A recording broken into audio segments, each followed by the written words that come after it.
Hello, it's JANG here from JANGbricks.com with a look at a LEGO Star Wars set from 2012.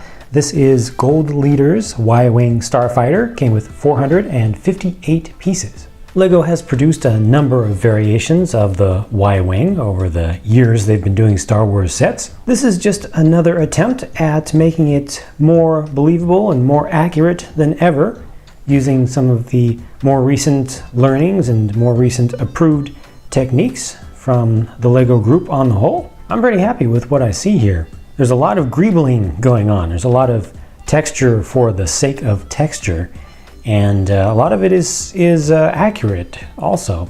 You know, they've brought in a lot more of the brown piping details, and I just think that, you know, it's looking pretty good. It's still not all perfectly proportioned to the versions of models that we saw in the movies, but for a LEGO minifig scaled thing, I think it looks right.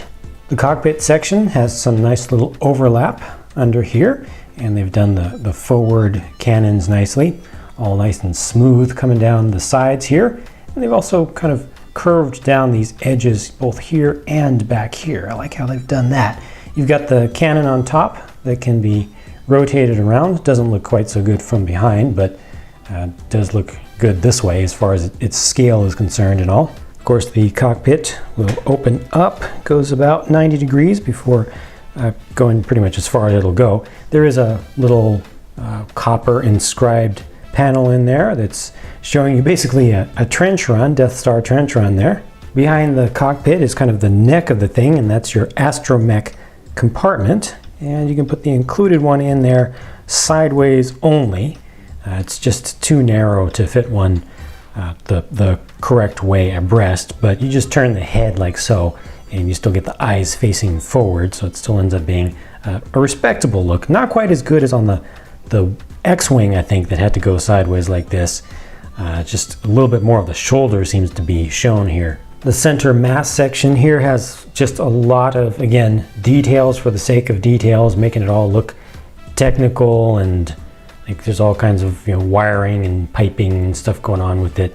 I think that's the best part of this whole version of the Y-Wing, is this whole center section. That's pretty nicely done. You'll notice these axles sticking out in the back. Those are probably the worst looking parts, I would say. And those are just actuators for the flick fire missiles, because you've got one on either side. There you can see the tips sticking out just at the ends.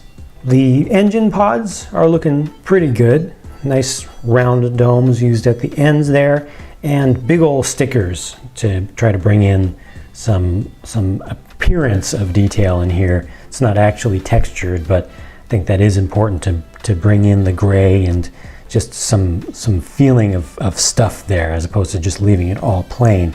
Unfortunate that they've got the holes, the Technic holes exposed here, but on the flip side, really, that adds a little bit more actual physical texture to the thing. So a little bit good there, a little bit bad there. You know, I'll leave that up to you to decide ultimately whether you like it or not.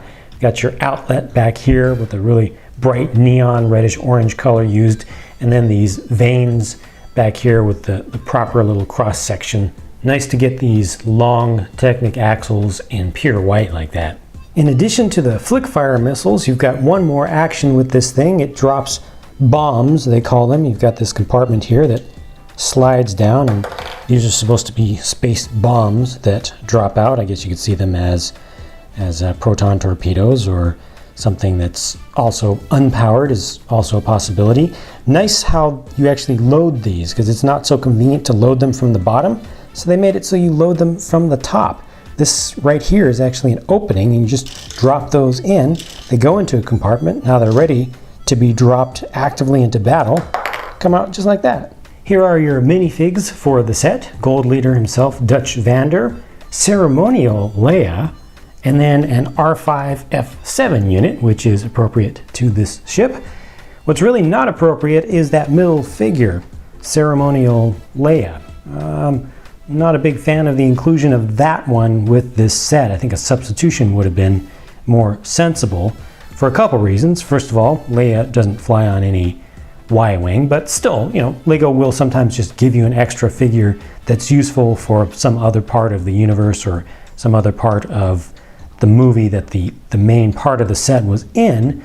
However, ceremonial Leia, that outfit for her was used at the end of the movie after the rebels were victorious and had destroyed the Death Star 1.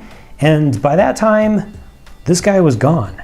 His Y-Wing was gone. They were defeated, destroyed in the attack. Regardless, for what it's worth, there's the hidden back printing on Leia, and she also gets a second face, but Dutch does not. That's my look at this set. It's nothing spectacular, just a pretty nice representation of a very memorable ship from the Star Wars universe. If you have any thoughts about this set that you would like to share, please do in a comment in the comment section down below. Always good to see different people's different opinions.